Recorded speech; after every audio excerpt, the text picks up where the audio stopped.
Have you found your voice? Have you found your voice in this world? In the gospel, Jesus reads from the prophet Isaiah, and he says from those words, "The Spirit of the Lord is upon me, because he has anointed me." The Spirit of the Lord is on Jesus. And the Spirit of the Lord is also on you. And how do you know that the Spirit of the Lord is on you? Something physically happened in your life that you should know that the Spirit of the Lord is upon you. What was that?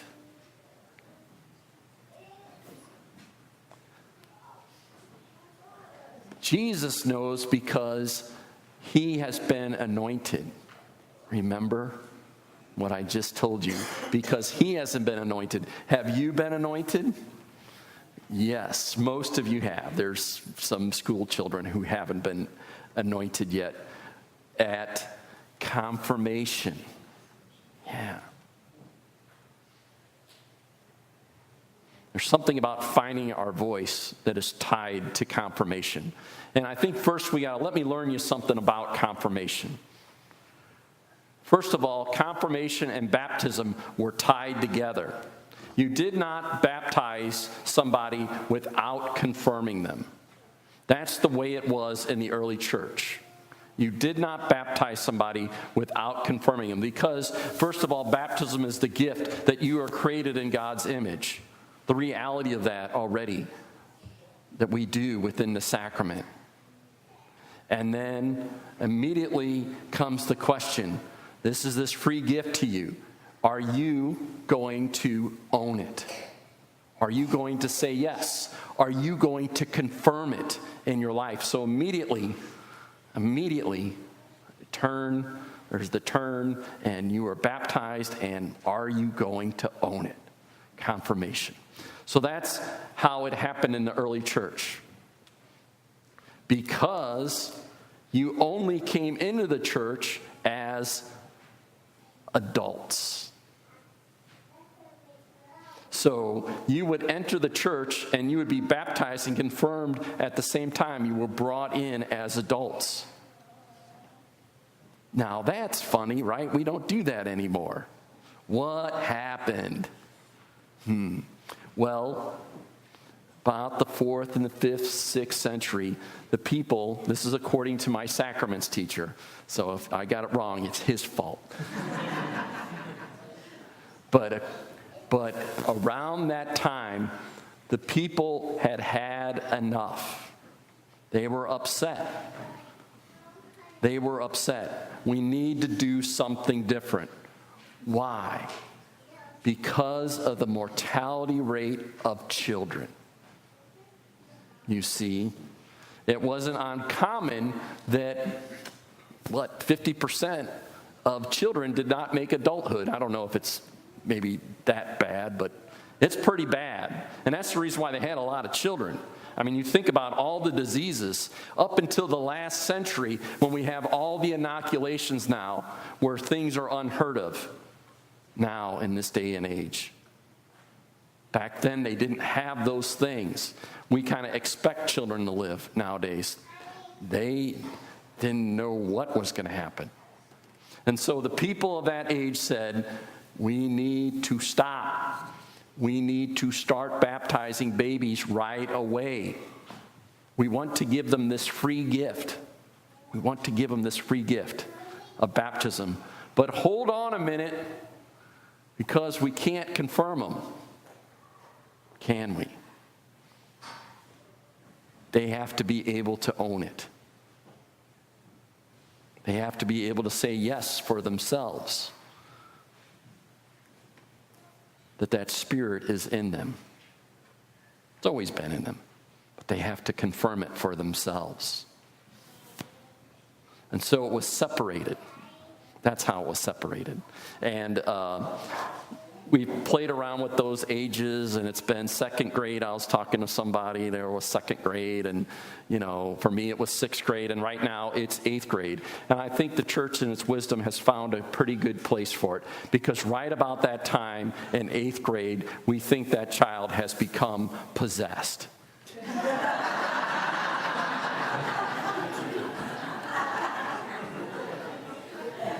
And that child, believe it or not, has become possessed in the Spirit.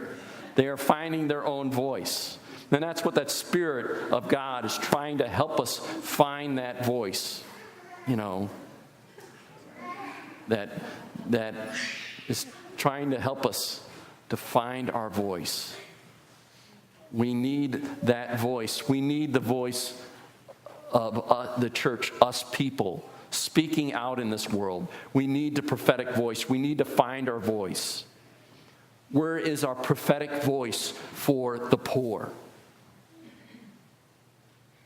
We really need to speak up in this day and age, because the society, there's these two prejudices, and maybe I'm really generalizing, but I hear it and I feel it. And the first prejudice against the poor is somehow they did something wrong, and that's why they're poor. They deserve to be poor because something must have happened, right?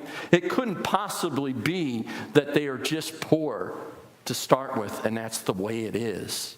It couldn't possibly be that. There has to be some kind of karma that happened to them, that they were poor.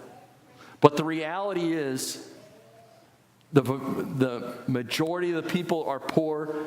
They are poor, and it's not something they did. It's not their fault that they're poor. And the second prejudice is, well, if they're poor, they must be criminals. Right? Because they need to steal and all that. Have you heard that? They must be criminals. The majority of the poor are not criminals. The only crime they committed was to be born into the circumstances they were born in which they had no control. No control. And I think what is so hard is that when we come to understand that, it is so heartbreaking. There are so many poor people. It breaks my heart. I don't know about you. And it's very hard to accept.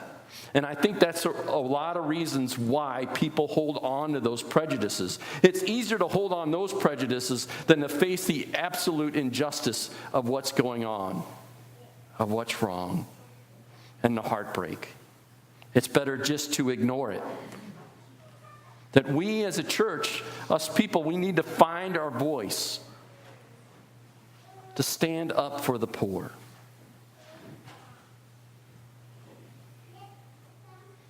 To make our life about serving them, right? This person said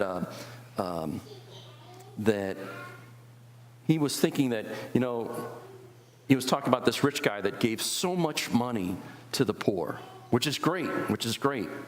And then he went on to say, he has done just as much, if not more, than Mother Teresa.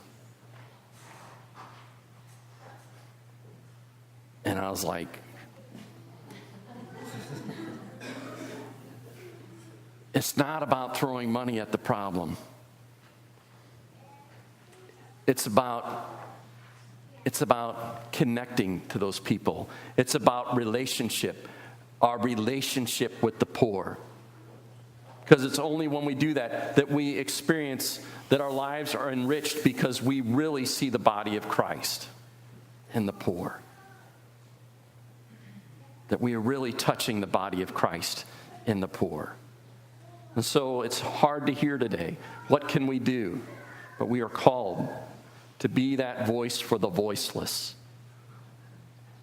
and to be willing to make that contact with the poor.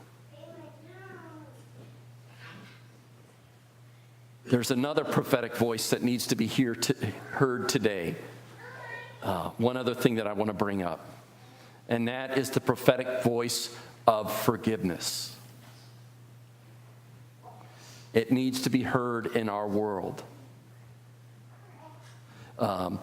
We sing this song, and the words are, we sing it at the 11 o'clock Mass, and we sing that God's love is reckless.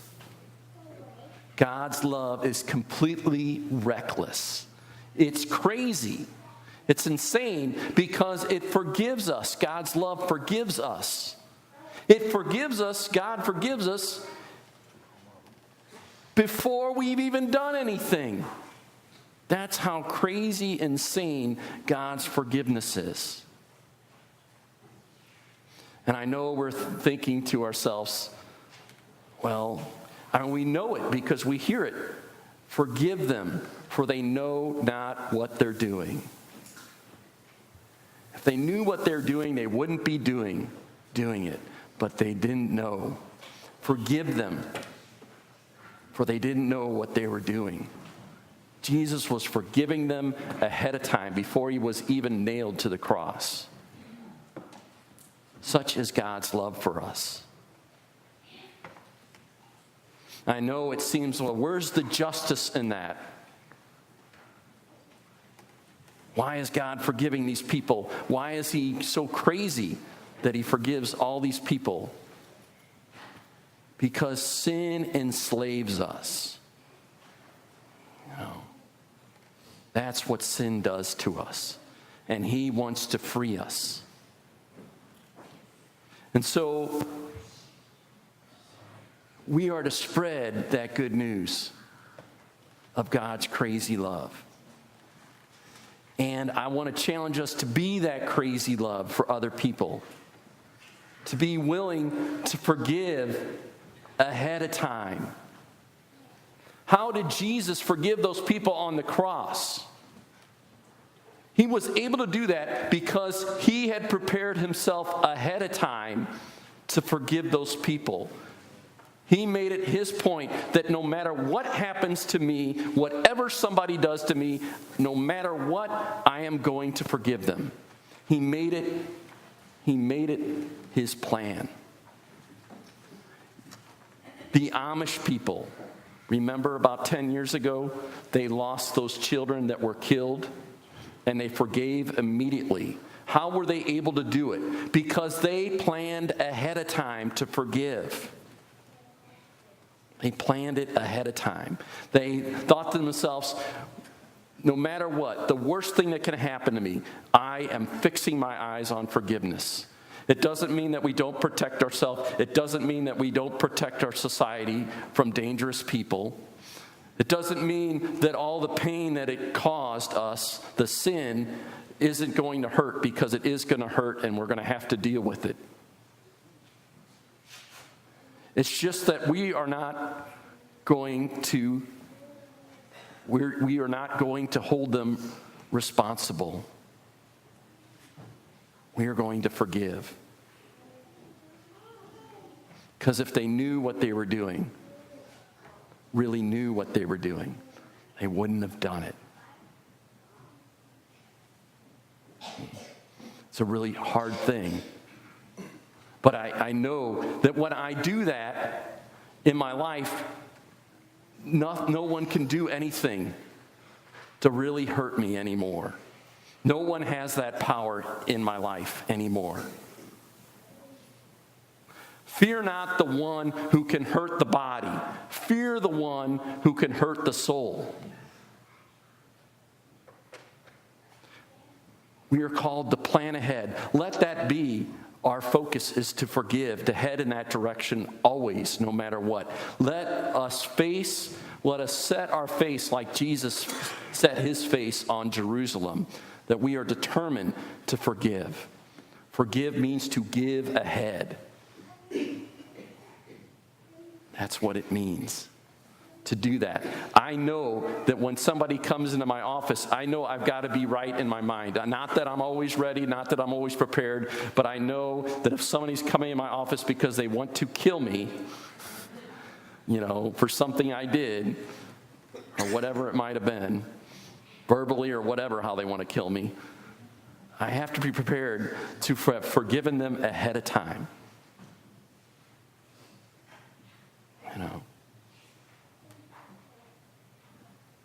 So that I can meet them. It doesn't mean that I'm not going to speak up. I'm going to speak up. I am going to say it hurts, and I am going to say it's wrong, but I am going to forgive them no matter what.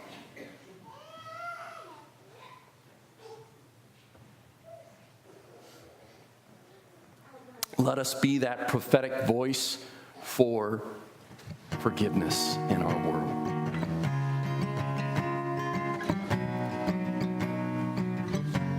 Let us find our voices in this world and speak up for the truth